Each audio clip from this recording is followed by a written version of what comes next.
You're listening to the We Are Libertarians Podcast Network. Find all of our shows at wearelibertarians.com. You're listening to the We Are Libertarians Network. Learn more at wearelibertarians.com.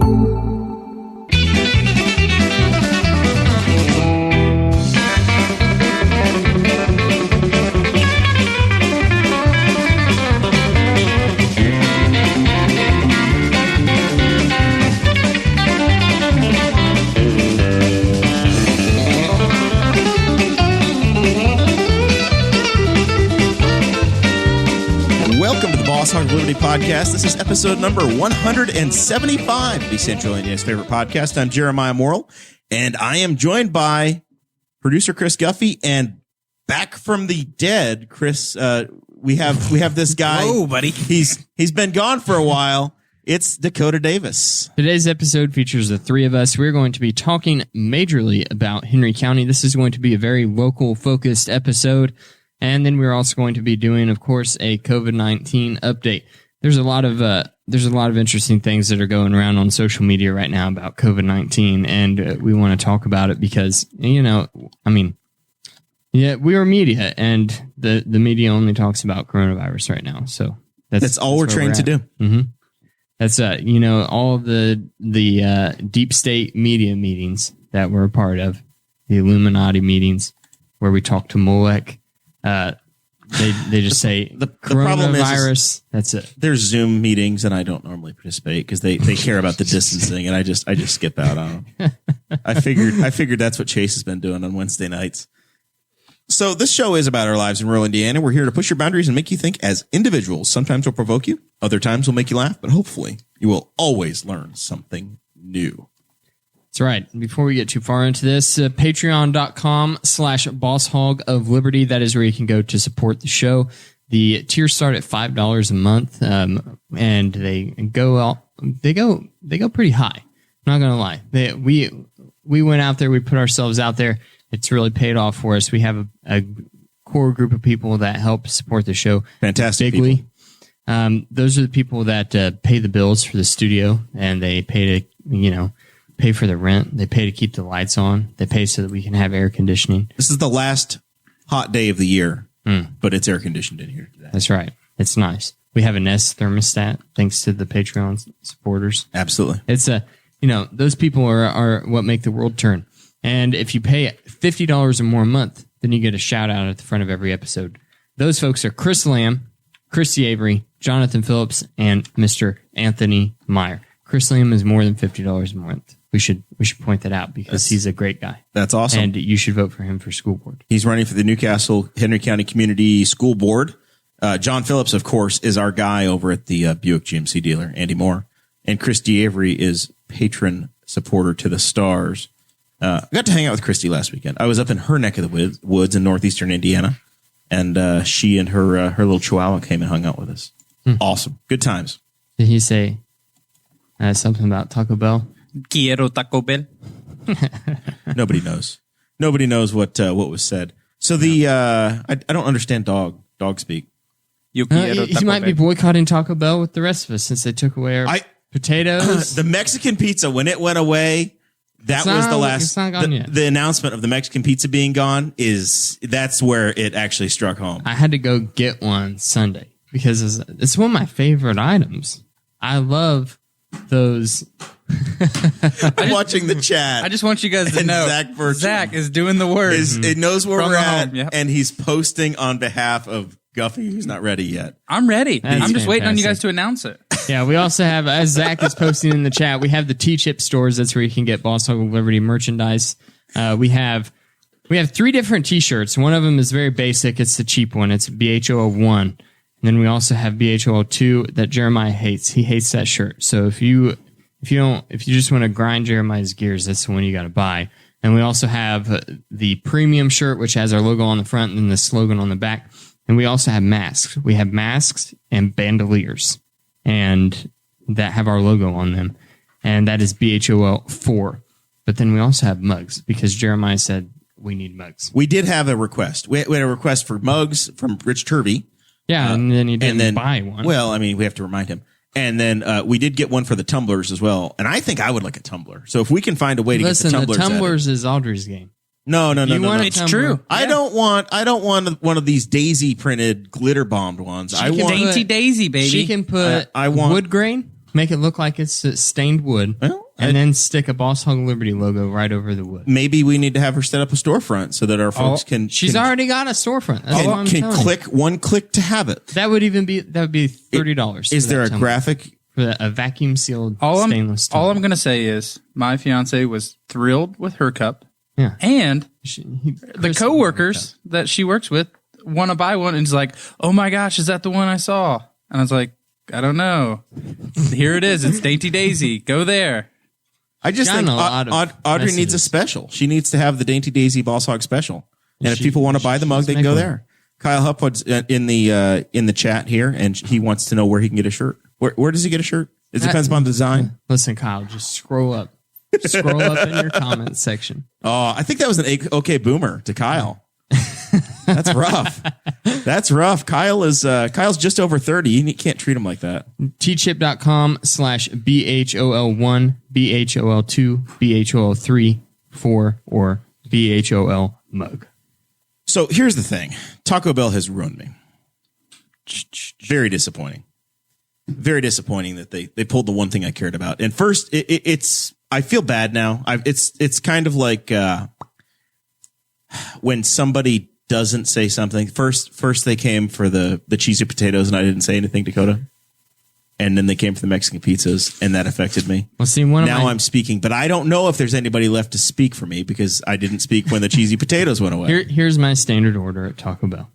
Okay, I get a crispy, spicy potato soft taco, Mexican pizza, and a bean burrito grilled. Now, if people are Patreon members, they know that this caused headaches. Does it? But yeah, it wasn't just a Taco Bell.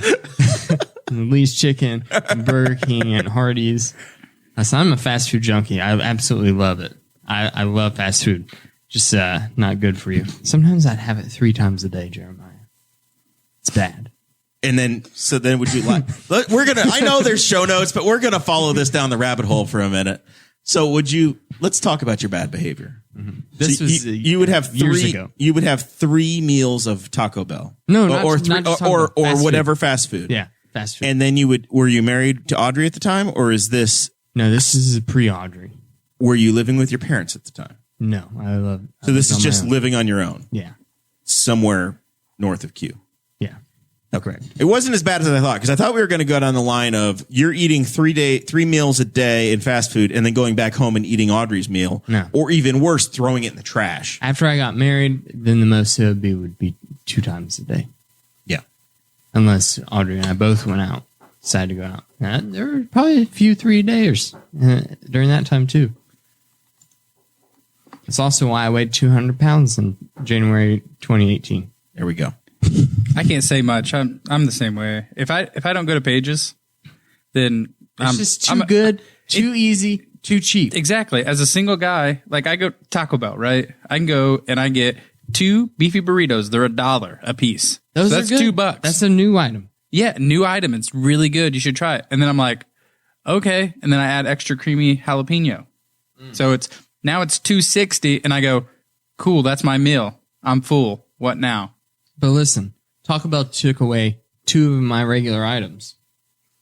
And I'm still not over Taco Bell taking away the Beefy Crunch burrito that had the Flamin' Hot Fritos in it. I have real beef with them about that. That really upsets me. And then they brought it back for a limited time only. Time out. You've changed your ways. And then just teased us. I think if we invite Steve Horwitz back on, and he accepts the invitation, we're going to find out that the market is working here. You used to be a Taco Bell customer. The products that you would buy from Taco Bell, you're no longer buying. So now the market says, well, hell, Dakota's not buying them anymore. We don't need them. So they're removing the items that you would get at Taco Bell. I never stopped buying the Beefy Crunch You're burrito. still going to Taco Bell. No, not right now. I'm talking about the Beefy Crunch burrito. Well, I'm saying that you stopped going. And then whenever they brought it back for a limited time, I went there and I bought so many of those burritos because I was like, the market will speak. There's a Beefy Crunch movement Facebook page, and it's got like 17,000 followers, and everyone was on there, and they're like, go to your Taco Bell, buy a dozen burritos because they're $1 a piece. Just spend the 12, and just keep doing it. So that Taco Bell's like, look how many people are buying these burritos. We can't just get rid of these again. But they did. And it was only there for 6 weeks. Not even 2 months. That volcano sauce. Are you okay? I'm still really burns me. That one burned. There's veins popping on your head over burritos, buddy. I love those things. I've never seen you get this upset. And I've tried to make them at home because people say that if you just buy one of the Fritos burritos, but then you take them home and you put Flamin' Hot Cheetos in them, it tastes the same, but it doesn't taste the same because the Fritos burritos don't have the rice in them. Bad rice for like 30 cents. It's very upsetting. Okay. So what are we supposed to be talking about? We should get Steve Horwitz back on. We were talking about Henry County, all local stuff. All them happenings. And whether or not we're upset with the Henry County Taco Bell or not. I think there's 2 Taco Bells in Henry County. You know what? I will say Taco Bell in Newcastle, they still have the chili cheese burritos. On South Memorial Drive. On South Memorial Drive, they still have the chili cheese burritos. You can get those grilled. They're very good too. So... Taco Bell talk. Extremely emotional. Extremely emotional about the Taco Bell. I just love fast food. I'm a connoisseur. I had no idea. It's almost embarrassing how much I used to eat fast food. Over the weekend, Actually, it is embarrassing. Over the weekend, we were Labor Day weekend. It was going to be very busy. It was at Pokagon, Lake James. I don't know where that is. Steuben County, far northeastern Indiana, near Angola, Trine University area. Father-in-law said, hey, we're going to go to the lake. So that there's 4 of us in the car. We're going to go to the lake. We're not going to make breakfast in the campground. So I said, okay, we're going to try Wendy's breakfast. Wendy's breakfast has come back. Oh, yeah. I haven't had it. Tried the Angola Wendy's, pulled the door, 8:15 in the morning, 8:30 in the morning. They don't open the lobby till 9 a.m. I've got the boat trailer. So redneck me pulls my boat trailer through the Wendy's. Who's eating breakfast after 9? I don't know. Well, I mean, I'm sure that they would serve you anything. So redneck me pulls my boat trailer through the Wendy's drive-through. Oh my God. Well, but if I trusted anybody to pull a boat through a drive-through, it would be you. I'm very good with the trailer. Your trailer pulling abilities are impeccable. Backing up and pulling forward. It's very good. So I pulled the trailer through the Wendy's drive-through, and of course we had to pull around because they were out of sausage at 8:15 in the morning.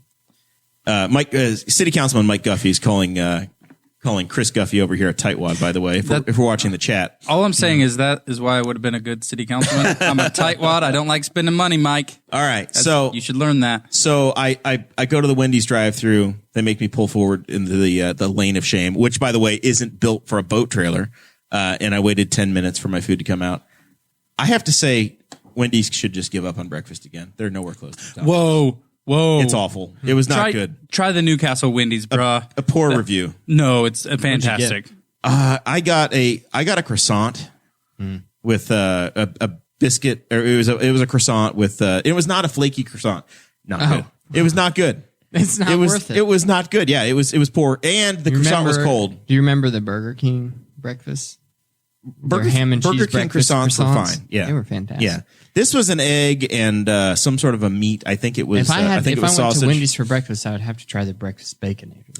That's what my father-in-law had, and that was the thing that was back ordered. They had to wait on something to be made, so it came significantly later, and it had a weird sauce on it, like a weird white sauce. I think it was a Swiss cheese sauce. It was kind of aioli mayonnaise. Well, welcome to Breakfast Talk on Boss Hog of Liberty. I'll be into that. But it was the whole croissant texture was just wrong. So they can give up. I'm done with them. All right. So there was a very controversial Henry County Council meeting about 2 weeks ago. It was about 2 weeks. Well, there was one before that, and the original. This was we've talked about Ken Gray and his racist posts on Facebook. We've already. It's not alleged. They're there. Well, not anymore. He probably deleted it. I can't see them. I'm blocked. Yeah, I'm blocked too. He kicked me off the friends list. But he won't add me back. Then, whenever he used to message me inspirational quotes and stuff, and now I don't get them anymore because he's got me blocked. And I hadn't talked to him in months. There's no inspiration anymore. I'm no longer inspired. Anyway. So we talked about that, which I think is wrong. Public officials aren't allowed to block you. That's on their government that's- page. Only It's if they use it In as an an official official government capacity. page. Yes. Otherwise, if it's a private page, they're allowed to block you. no, but Talk if they to use it for Jared government Hall. stuff- He's opened many cases. I've been blocked. Anyway, So we talked about that on the show, and then there was a multitude of people who went up and spoke and called him out at a public meeting about it, and we did a short little episode then. And whenever I watched the meeting, he gave a very emotional apology. He seemed genuine, heartfelt, even kind of choked up, and I almost... that was his third apology. That one you're referencing. Yeah. Yeah. This was the real apology, not the one in the Courier Times. I thought that was a load. And then, but the one at the meeting, I thought, this is really genuine. He's listening. Not the apology from the planning commission meeting, but the apology at the county actual council meeting. County council meeting after all the people had got done addressing him. Yeah, I And I thought, would have attended that seems showing of it. really genuine. He's learned. Sure. Yeah, absolutely. I was there, and like the room, you felt in the room that like holy crap, he's actually listening. This is good. And then after the meeting, several people that were staunch opposers walked up and talked to him, shook hands, and walked away. And it seemed like it was a great end to the meeting, and it should have ended there. And so we put out an episode after that. I put it together, and it was of Chris. Whenever Chris spoke during the meeting, Aaron Dickens, city councilman, and co-host Zach Burcham. And whenever I was putting that together, after I got done watching the meeting in its entirety, I almost made a statement at the end of the speeches saying, we don't have it on recording, but just so you know, Ken and Gray made a very heartfelt apology, and I'm glad that it ended the way that it did, and I'm glad that Kennan has humbled himself to his constituents. Almost made that statement. Well, you didn't, so it doesn't count. Well, I'm saying is I'm glad I didn't. Right. I'm very happy I did. You're absolved of having that thought. Mm-hmm. Because he didn't. So it was fake. So there was a PowerPoint presentation given at the most recent meeting, or an attempted PowerPoint, and the PowerPoint has made it out online. And there's a OneDrive link that I've had a number of people share. It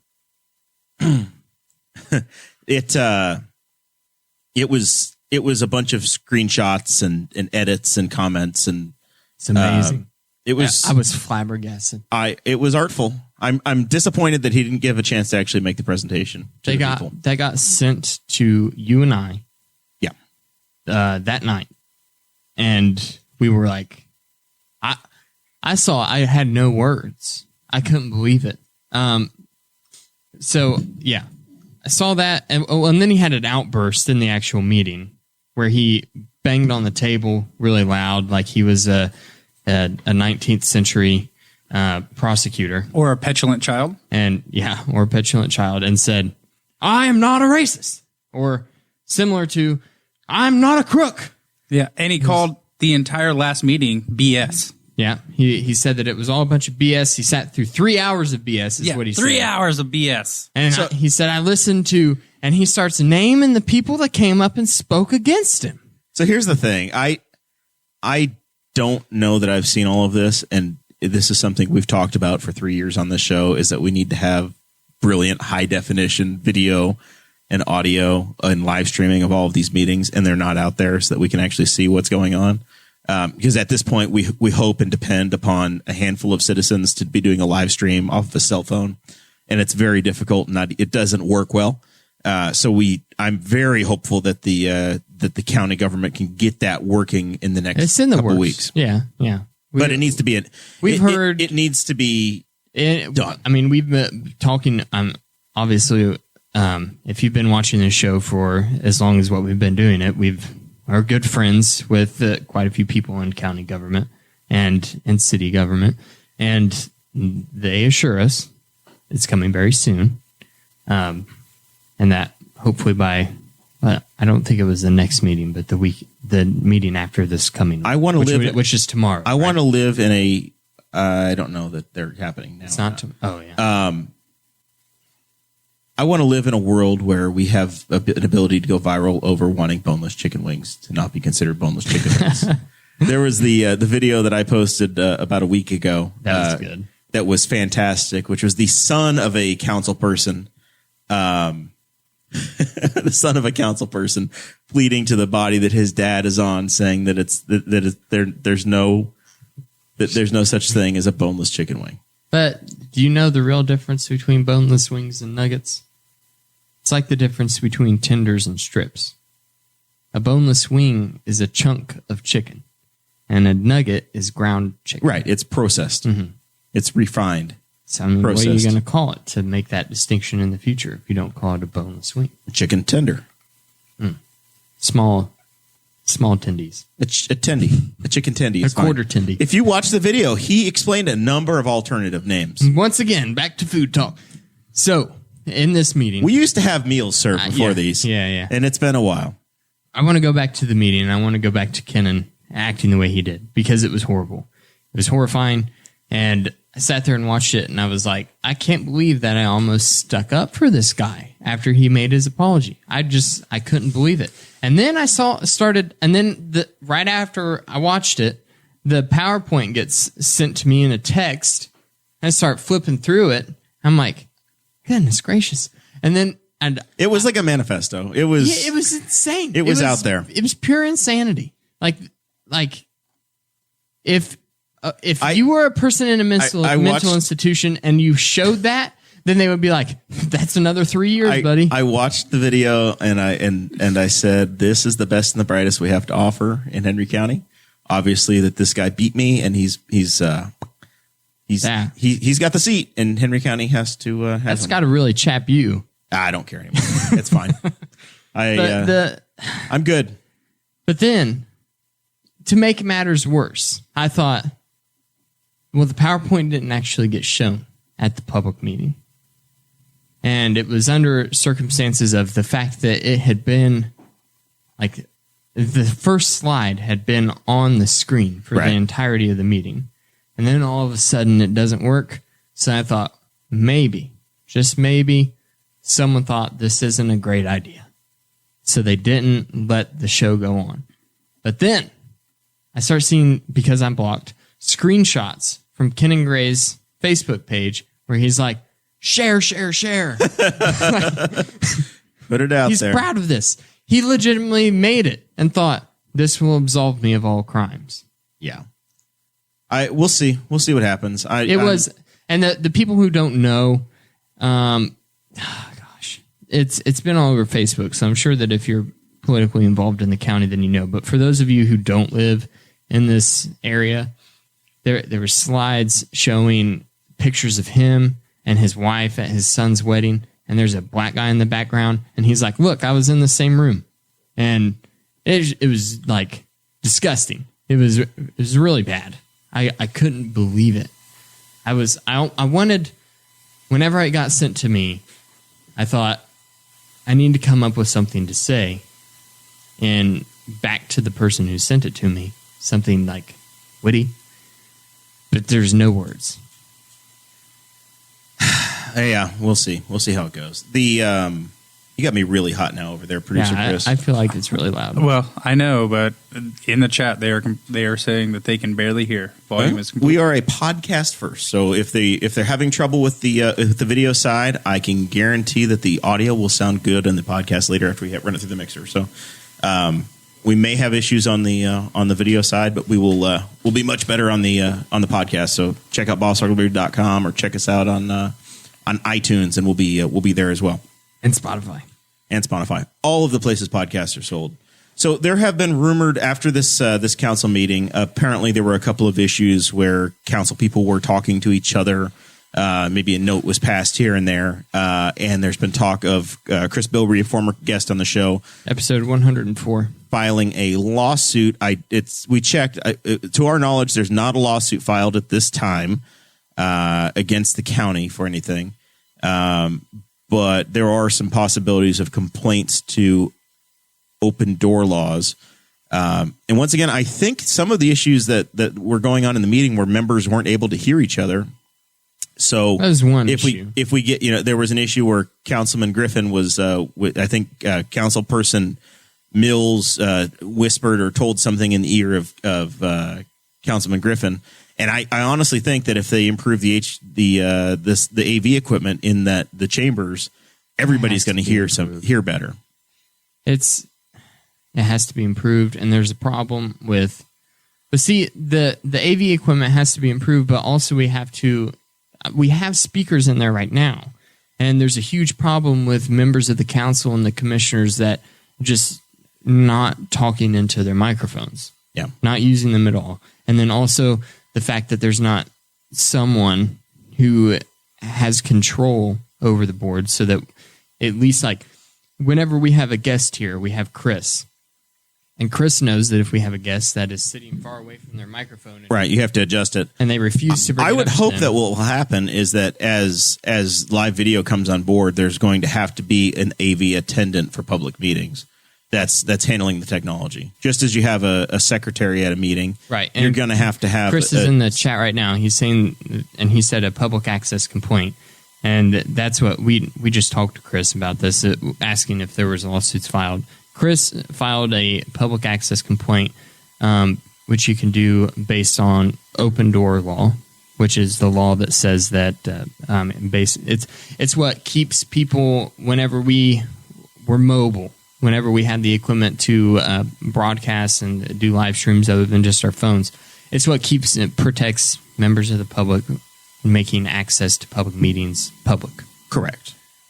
Indiana has open door laws so that public meetings have to be accessible. And whenever we would broadcast meetings, I had in a folder in the backpack, I had a copy of open door law. In case you were concerned, if somebody was concerned with them. So we'll see what happens. It's obviously been There was that, and then there was Peg Steffendell, who was a freshman county council person, who passed a note to county council president Susan Hoon, and it was apparently, I've not seen the note, but I guess that what I've heard is that the note said that she had to leave early. Well, that's hearsay. I don't think we could admit that in court. Yeah, I'm not in court. I'm just telling people what I heard. Could be salacious. I don't know. Early departure times. But see, that's the problem. That's the problem with passing a note as a public official during a public meeting. She could have had anything written on that note. Well, Jeopardy does start at 7:30, so you've got to be out on time. I don't know what was going on. So that one, I totally agree with you. Totally trust Betsy. I've donated to her campaign. I think she's important as a member of the council. And I totally believe her whenever she said that she went up and talked to Harold about because he couldn't hear what they were about to vote on. If there's a challenge made and that's the defense, I would imagine that the county has a defense because of that would be a reasonable accommodation to deal with a potential hearing loss. I would guess. I don't know. We'll see. We'll see where it goes. But an elected official passing notes to another elected official during a public meeting is unacceptable. We can't have that. That's problematic. We'll see. Henry County government has had a really, really rough summer between the council issues and what's happening here, and then this week we had the passing of Commissioner Kim Cronk. We did. I know an obituary went up today. Still waiting on some additional details to come out on that. But very sad. Kim's been a guest on this show recently, and longtime public servant of Henry County. So been a really rough summer for county government. And then just the amount of I've thought about this recently. If you're a member of the county council right now, and you're making the financial decisions for the county, and all of a sudden a pandemic happens and you're going to be millions short. That's a burden that I wouldn't want to have. And I think that I think that hopefully if people are watching and thinking about how important it is to think about the person you're electing for these county positions, such as the council, whenever issues like this arise. Hopefully, they put more thought into their votes. Hopefully they realize this is why we don't need to vote in single issue candidates.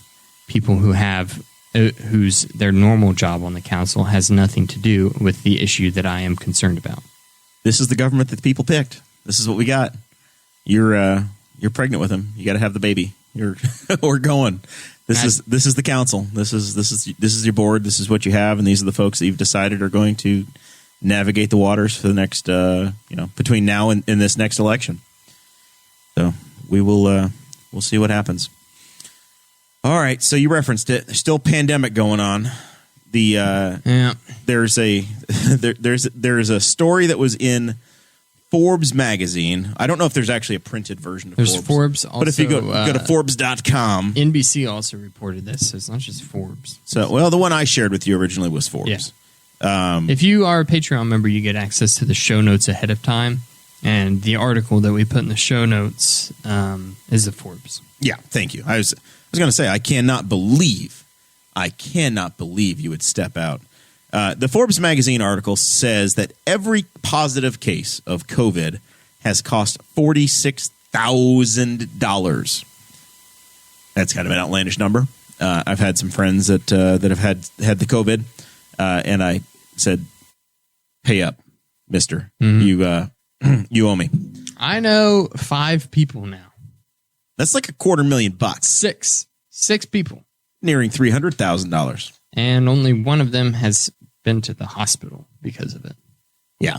So the numbers are out of control, crazy, unbelievable, and I feel like we're getting into cuckoo land on some of the on some of the ranges that we're trying to achieve. So if you look at the Forbes article that's in the Patreon group, it claimed through a study, Colorado University, yada yada yada, that there were 250,000 cases of COVID-19 tied to the South Dakota Sturgis motorcycle rally.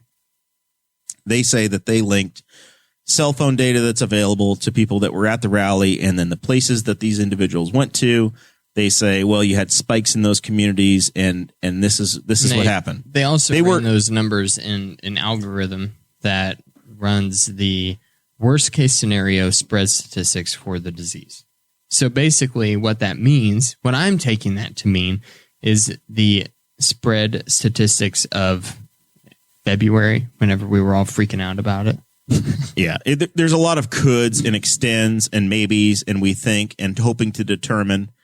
And they're saying that the end, I feel like the study was written with the end in mind, and they backed their way into the numbers they wanted. Mm-hmm. But the money quote in the study is that because of the $46,000 number they put on it per case, and then they put the number of people that they think would be on it, you add those together, and they're saying that they could have paid the alleged 462,000 attendees at the rally $26,000 apiece to not attend, and that would have still come out a hit. That's the crazy number that we've got. It's such a load of crap. It's comical. It's comical to say that that's the reality. That's just not true. So that article landed yesterday, and then today, Reason Magazine says, no, that's total horse crap. It's bogus. It's junk. And they've tied 200 cases to Sturgis in their article. Well, and it's also very important to point out with Forbes and the NBC, the article or the paper, study. Yeah, the paper that they are quoting was not written by any medical doctors or epidemiologists or anybody in the medical field. It was written by economists. So it's the IZA Institute of Labor Economists, initiated by the Deutsche Post Foundation. Sounds German. Sounds very German. How many pages is that paper? Are we going to read the whole thing? 63 pages. 63 pages. There's an appendix table or two, a narrative, some charts and graphs. It looks very official. What Reason I think it's did, entirely crap, but it does look very official. What Reason did was reach out to actual attendees? Medical personnel. No, epidemiologists that are actually tracking, or not just epidemiologists, but the actual, what are they called? The contact tracers? Yeah, the contact tracers. And said, hey, how many people do you have where you're doing the contact tracing back to the Sturgis motorcycle rally? And they said 206 cases. Far less. Far less than 250,000. That would be like saying that every single case of COVID that's happened since that time was tied to that rally. Well, they were saying that it was like almost a quarter. The ultimate super spreader event. Almost a quarter of all cases that happened in August in the United States was because of the Sturgis rally. So you can kind of see these little landmarks out in time where people are waiting for the story. The media is now wants to be able to say that COVID's going to spread because of Sturgis is coming up. The next blip on the radar was Labor Day weekend, right? There was something Memorial Day, Independence Day, and now Labor Day weekend was the next big one. So people were on edge and ready. And here locally in the state of Indiana, there's a big old reservoir called Lake Monroe. And there were a handful of college youth-aged people that were partying on Lake Monroe. They rented some They rented some pontoon boats, fancy double-decker pontoon boats. Apparently 4 of them were rented. 3 of them were lashed together, and a number of 20-something people like you, Dakota. Sounds like fun. People like you were out in the sun drinking and partying. And in the article in the Indianapolis Star says that they were clad in bikinis. They were very scandalous. Scandalous. Troubling. Risque. They were not modest like they expect people of Bloomington to be. We had another article that was in the show notes, and they interviewed a student at I think the University of Indianapolis somewhere. Sure, doesn't matter. It doesn't matter. Don't ever let the truth get away with a good story. She was like, "Hey, listen, there's like so many media stories that are coming out saying that college students are just being absolutely pushing this off into the wind and saying, COVID doesn't exist and we're still going to party and have our Greek life like normal." IU Bloomington is shutting down all of their Greek life housing right now because of the partying that is suspected to have happened. And she's like, that's not going on. She's like, yeah, we're still doing things like normal. We're just like making sure that the people who are weirdos and the people who, we didn't care if they came in before, we're making sure that everybody that comes in is taking this kind of seriously, and we know that they're not carrying it. And also, the amount of people at our parties is nowhere near the amount of people that I'm sitting next to in my lecture hall. So she's like, I don't. She was just basically making the point of I don't understand, and I know that Ball State had chirp. They had classes on Labor Day to try to curb the amount of partying that would happen normally on a 3-day weekend. Purdue University announced that they're canceling spring break next year preventatively already. We're in what the hell are we in September? Let us down. So they're canceling spring break next year just so that people don't get away and you don't have the potential super spreader event. I really hope that we're not still going through this in March of next year, but they've canceled spring break. It's already done. But here's my thought as to what the deep issue is in this, Dakota, and you can tell me if I'm crazy. These universities are not just about students, right? They're research based. So you have multiple revenue streams, multiple ways that these schools make money.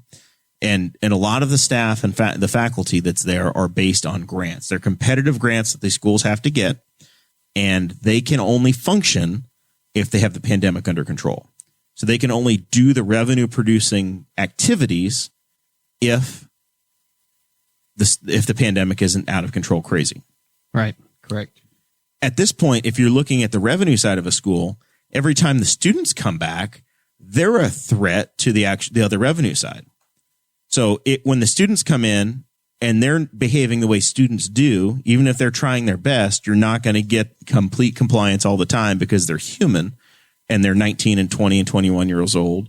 And you tell them, hey, I need you now for a second semester. So if you started last year, your freshman year was screwed up.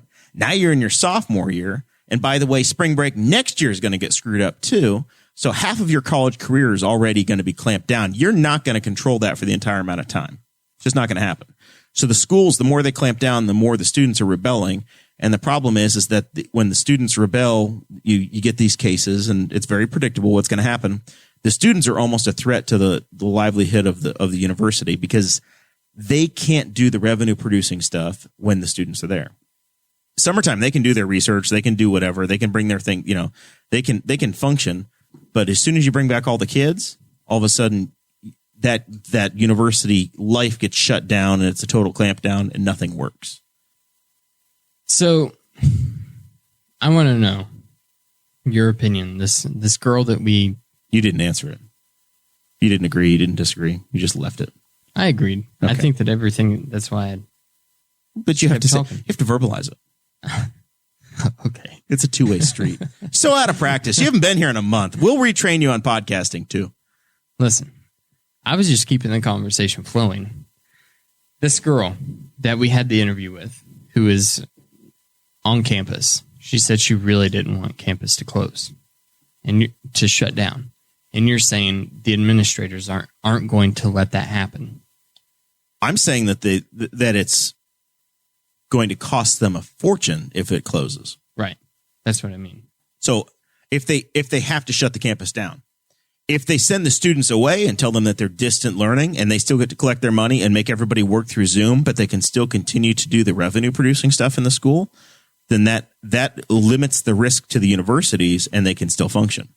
They can still move on.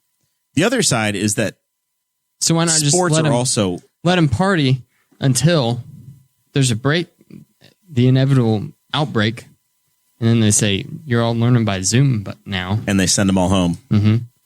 And then it's a win-win situation. The students get to party for a couple of weeks because we live in a world of cancel culture, and if the university officials, the administrators are complicit in that, then all of a sudden we've got a massive issue on our hands there too. I'm sure that you How dare that school? All of the complaints of Mitch Daniels saying that for sure. This was back in March. He was like, "We're still opening in the fall," Right? And everyone's like, "How could you do that?" But we've also seen killing mass suspensions. students. We've seen mass suspensions for anybody that was doing any partying the first weekend or two. 25, 30 people at a time were getting tossed. That's a good thing Mason doesn't go there anymore. Yeah, he'd be in trouble. He'd be in trouble. I think the JUCO life is working out very nicely for him. The what? The junior college, the JUCO. I don't know. So Indiana Today said that the virus spread has slowed, it's steady, or it's retracted. They've introduced color-coded maps for every county. Henry County here is there's like 4 stages, and we're in stage 2. If 4 is the worst, 1 is the best. We're in stage 2. So not that bad. We're much better than we were. We had a massive spike in positivity because of the prison not too long ago, but things are trending up Because everyone I know got it. Everybody's got it and done. Lockdown. It's over. You're set. It's all settled. Just to our north in Delaware County, they are one of the counties that is showing. I think they're a stage 3. They're a little higher, but it's Ball State. But is it going to be? I mean, is it just going to come down to every county that has a high population density is in a far worse stage? Potentially, and that may be the reality, is that, you know, everybody finally chills out and calms down and slows down until it's over.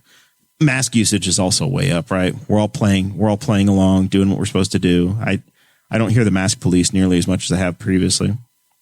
Florida, it was a mask everywhere, except for on the beach outside.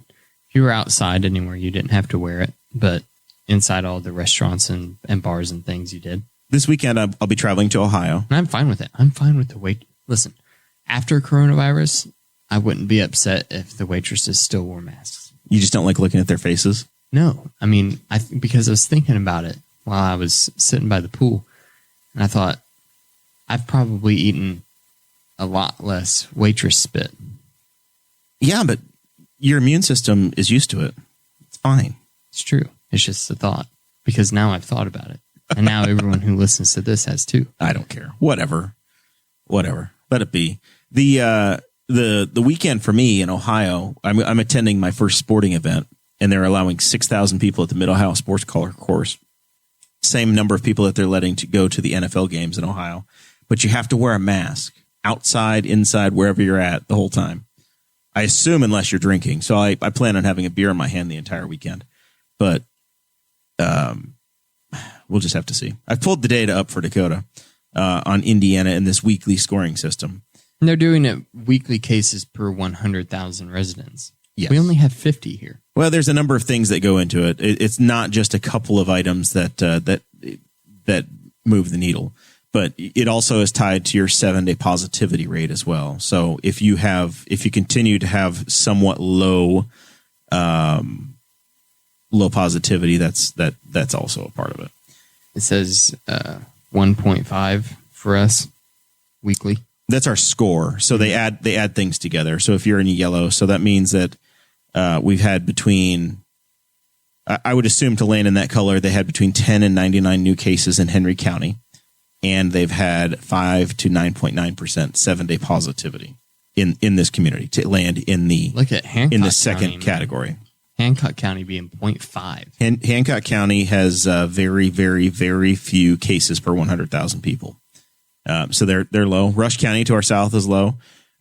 We're basically the same as Indianapolis. Marion County is actually a 1.0 and we're a 1.5. Delaware to our north is a 2.5, and they are the highest in the state of Indiana on the scale. So if you look at the numbers, Delaware County to our north is actually the most at risk. So we'll see. We'll see how it's all going to shake out. Producer Chris, are you banging stuff over there? What's going on? No, we have some new neighbors. You're causing a disturbance. There is a disturbance in the force, yes. But it is not Producer Guffey. It is the neighbors that we have acquired that live upstairs now. Do you think they're angry with us? Do you think they're disagreeing with what we're saying? I believe so. They're invited. If you're up there listening, you're invited to come on down. Let's talk about it. It is a pandemic. Shouldn't we temperature screen them or something before we just let them in the room? Have no fear. I shall do that. All right. Well, I think we're about to that part of the show where we can start to wrap things up. Move into final thoughts. Producer Chris, what you got going over there? It's NFL week. Are you going to be cheering for your Washington football team? Listen, there's multiple things that I've got today.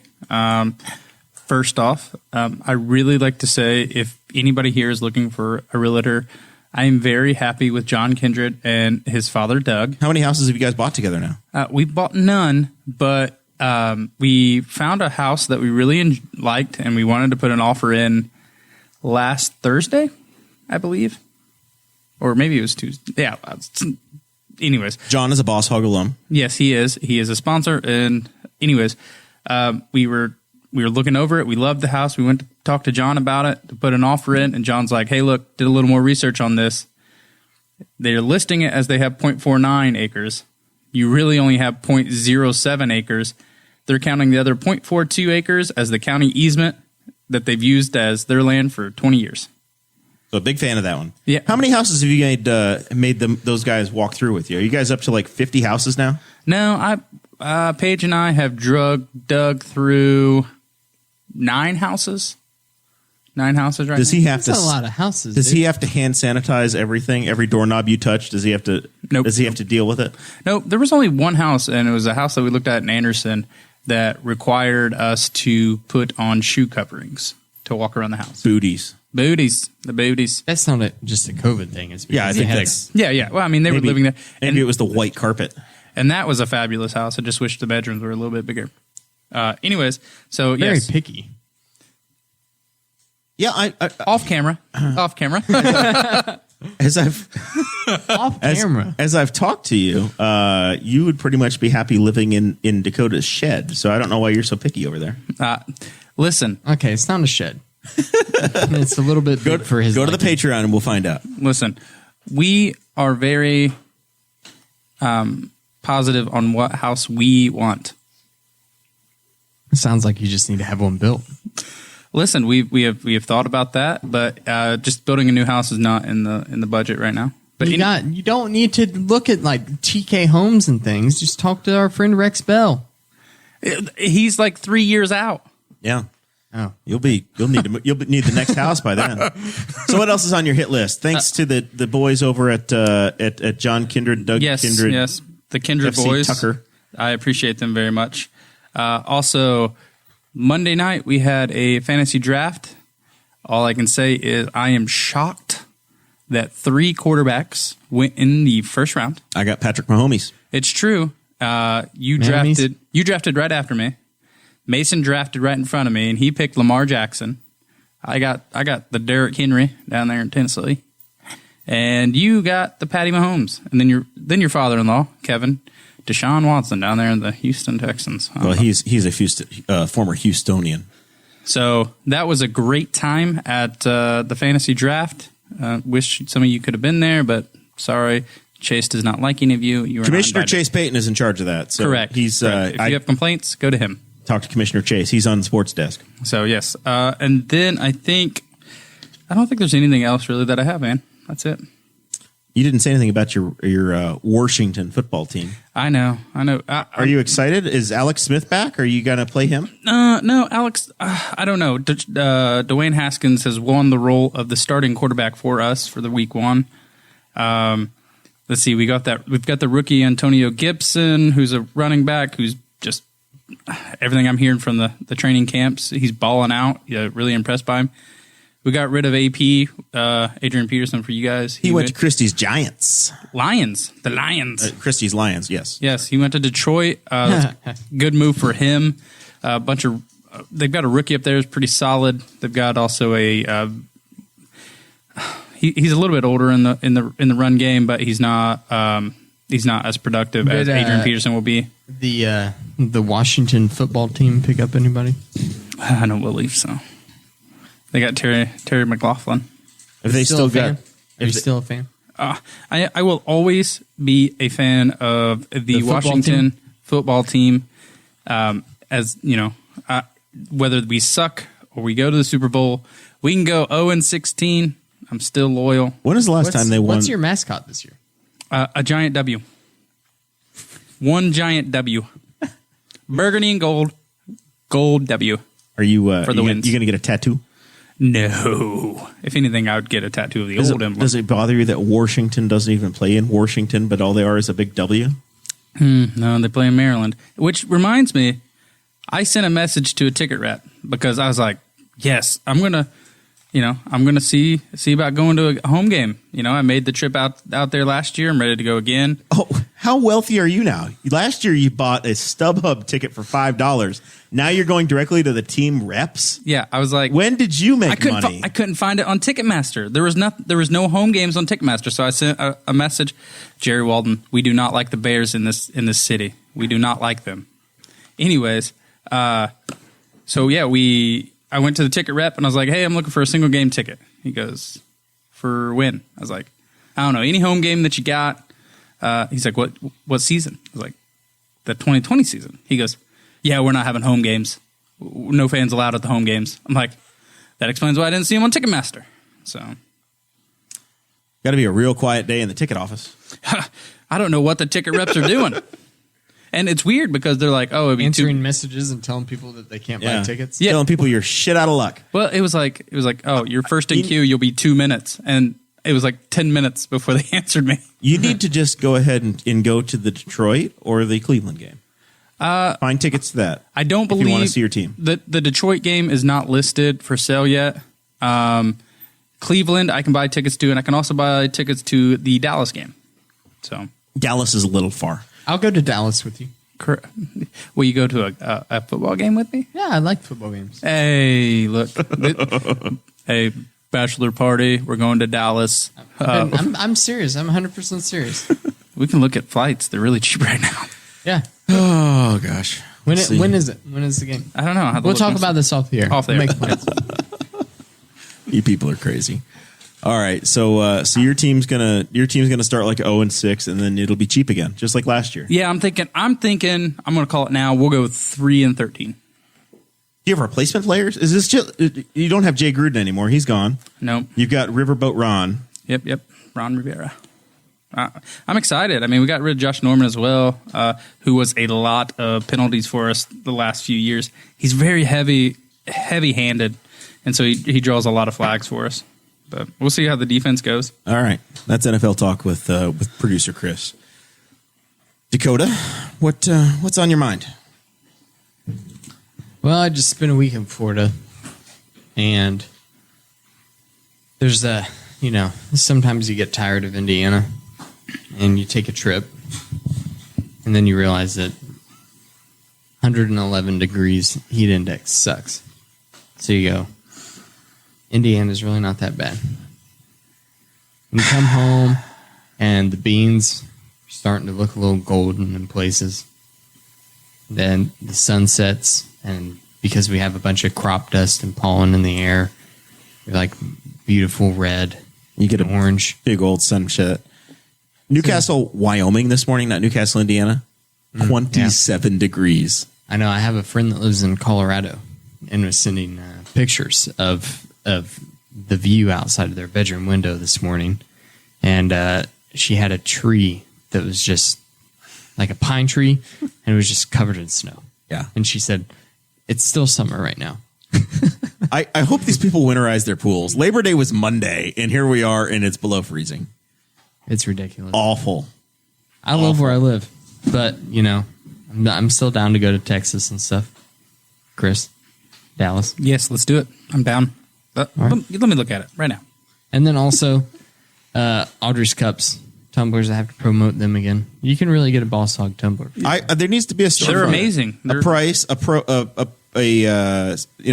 need a prototype. I need to see the prototype. Go to her page. She did a wood grain with a Crown Royal. I'm not a wood grain guy. I bet you would I like the silver. It's pretty cool. Oh, you just want the regular tumbler? I want, yeah. Well, then that's easy. Yeah. It'd probably be less than $35. I want to see what it looks like. I want to. I mean, I'm not getting one. I want She's an already idea. making 2 cups for me. Yeah. And, I know there's multiple sizes. Yeah. There's options. Are they dishwasher safe? No. Well, it just depends on the cup you get. If you have epoxy on the outside, you can't put it in the dishwasher because the epoxy is heat sensitive. This sounds like a crisis. I Yeah, can't not put it in the dishwasher. She has like a little, there's a little card that comes with it that says care instructions. Oh, sure. Of course, she has a card that absolves her of any problem. I'm just asking about what happens. Puts it in the thing, and it tells you it's not dishwasher safe. Listen, Kyle Hopwood was in the chat earlier. He gave me some mugs, and they look like they're dying. They are peeling off, and the company he works for, that they're not healthy mugs. I'm just afraid of doing the same thing. Did Kyle put them in the dishwasher? I put them in the dishwasher. I want a mug that's not going to get ruined in the dishwasher. You can't just rinse it out after you use it? No, I have got to disinfect it. We're in a pandemic. Oh, jeez. This is important. Look, $207, November 26th. We can fly out of here on the 25th. We'll fly back on the 27th. December? November. Wait, what date did you say? It's the 26th. It's a Thanksgiving game. It's the Thanksgiving Day game. Yep. Would you like to spend Thanksgiving in Dallas, not with your family? You don't need them, family. You have plenty of other time. The weekend after my anniversary. Perfect. You've already spent time with them on the anniversary. Yeah. You just spent 3 weeks with them. You can't give up one Thanksgiving to go to a football game with Guffey? Honestly, I'd really like to. I don't think that's going to happen. You don't have to take the vacation days. Maybe you have to take Wednesday off. Who's going to smoke the ham? Your father. He's got an electric smoker. Have you guys ever had the stones to Guffey? This doesn't count for you because you don't do this sort of thing with your family. But Dakota, have you ever had the stones to ditch your family on Thanksgiving? No. I've done it twice. Actually, I sure have. Yeah, exactly. Here's the weird thing is that you wouldn't now. I'm the person that's all about family and my family. Mm-hmm. My parents, we've gone to I think your parents would probably go to a Chinese restaurant and say, "Who the hell are these people?" Legitimately, one year on Thanksgiving, we went to El Chile Poblano. Yeah, I can imagine. That's just how they are. Yeah. But see, last year on Thanksgiving, I was like, I want Audrey's family at our house. I want my family at our house. You wanted full Clark Griswold. I went all out, and everyone's like, Yeah. Yeah. Can I get the T-shirt next time? Come back. So it's like, okay. Well, I will. You know what? Next year, I'm going to Dallas with Chris. Well, since I'm in the I approve. Since I'm in the Davis family, I'll come over to your Thanksgiving. It'll be great. Oh heck! So buy one of Audrey's mugs. We'll see if we get a Boss Hog one worked out of it. I made a bet on Sunday, Dakota. Biggest win in the history of my FanDuel sports betting life. $2 bet on Kevin Harvick. I made $8. He was a lap down. I made $114. What? Yeah. Off of $2? Off a $2 bet. He was plus 5,500. Man, I bet you wish you put $20 down. So here's the thing. It was glitchy as hell, and I was out in the distance. So it was a little pit cycle thing going on, and he was long odds just for like a half of a second, and then they closed it down. You couldn't bet anymore. So I was so happy to get that bet in, and that was like maybe 20% of the race was complete, maybe 30%. It's coming down to the end of the race, and Chase Elliott and Martin Truex are fighting for the win, and my boy Harvick is in third. And I told Kevin, there's 10 laps to go. I said, they've got to crash each other for me to win this race, for me to win this bet. I was so close, and yet I was going to lose it. I thought this is going to be the greatest thing ever. And then 10 laps to go in the race, Martin Truex, who had been leading most of the event, did a slide job on Chase Elliott, wasn't fully past him, swings out to the wall, and they both hit the wall, both get flat tires, and Kevin drives on by. That's awesome. And I won $114. I can't believe that. It was the greatest thing in the history of sports betting. I don't even want to think about how you were reacting. Oh, it was after quiet hours in the campground, and I was making a scene. It was great. Fantastic. Yeah. Sarah and Christy were 2 campers over, and they heard me. That's ridiculous. It was the greatest thing ever. So I'm excited. NFL football starts on Thursday. Got the two IndyCar races this weekend.